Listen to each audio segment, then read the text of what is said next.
ಕಾಡುಕೋಣ ದಾಳಿಗೆ ರೈತ ಸಾವನ್ನಪ್ಪಿರುವ ಘಟನೆ ಚಿಕ್ಕಮಗಳೂರು ಜಿಲ್ಲೆ ಕೊಪ್ಪ ತಾಲೂಕಿನ ದೋಣಿಹಡ್ಲು ಗ್ರಾಮದಲ್ಲಿ ನಡೆದಿದೆ. ಮಂಜುನಾಥ್ ಮೃತ ರೈತ. ಈತ ತೋಟದಲ್ಲಿ ಕೆಲಸ ಮಾಡುವಾಗ ಕಾಡುಕೋಣ ದಾಳಿ ಮಾಡಿತ್ತು.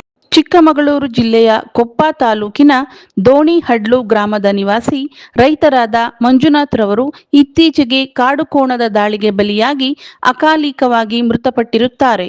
ತನ್ನ ಕುಟುಂಬದ ಆಸರೆ ಕಳೆದುಕೊಂಡ ಈ ಕುಟುಂಬದ ನೋವನ್ನು ಅರಿತ ಅಮ್ಮ ಫೌಂಡೇಶನ್ನ ಸಂಸ್ಥಾಪಕ ಅಧ್ಯಕ್ಷರಾದ ಶ್ರೀಯುತ ಸುಧಾಕರ್ ಶೆಟ್ಟಿರವರು ದಿನಾಂಕ 27/7/2026ರಂದು ನೇರವಾಗಿ ಅವರ ನಿವಾಸಕ್ಕೆ ಭೇಟಿ ನೀಡಿ ಕುಟುಂಬದ ಸದಸ್ಯರಿಗೆ ಸಾಂತ್ವನ ಹೇಳಿದರು.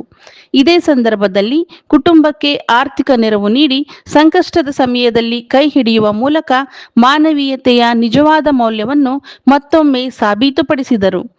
ಭೇಟಿಯ ವೇಳೆ ಮಂಜುನಾಥ್ ರವರ ಪುತ್ರಿ ಅಂಗವಿಕಲತೆಯಿಂದ ಬಳಲುತ್ತಿರುವುದನ್ನು ಮನಗಂಡು ತಕ್ಷಣವೇ ಆಕೆಗೆ ಸರ್ಕಾರದಿಂದ ದೊರೆಯಬೇಕಾದ ಎಲ್ಲ ಅಂಗವಿಕಲರ ಕಲ್ಯಾಣ ಯೋಜನೆಗಳು, ಸೌಲಭ್ಯಗಳು ಹಾಗೂ ನೆರವುಗಳನ್ನು ಶೀಘ್ರದಲ್ಲೇ ಒದಗಿಸಿಕೊಡಲು ಅಗತ್ಯ ಕ್ರಮ ಕೈಗೊಳ್ಳುವುದಾಗಿ ಭರವಸೆ ನೀಡಿದರು. ಮಲೆನಾಡಿನಲ್ಲಿ ಸಂಕಷ್ಟ ಎದುರಾದಾಗ ತಕ್ಷಣವೇ ಸ್ಪಂದಿಸುವ ಸಂಸ್ಥೆಯಾಗಿ ಅಮ್ಮ ಫೌಂಡೇಶನ್ ಗುರುತಿಸಿಕೊಂಡಿದ್ದು, ಅದರ ಹಿಂದಿರುವ ಮಾನವೀಯ ಶಕ್ತಿ ಶ್ರೀ ಸುಧಾಕರ್ ಶೆಟ್ಟಿರವರ ಸೇವಾ ಮನೋಭಾವವೇ ಆಗಿದೆ.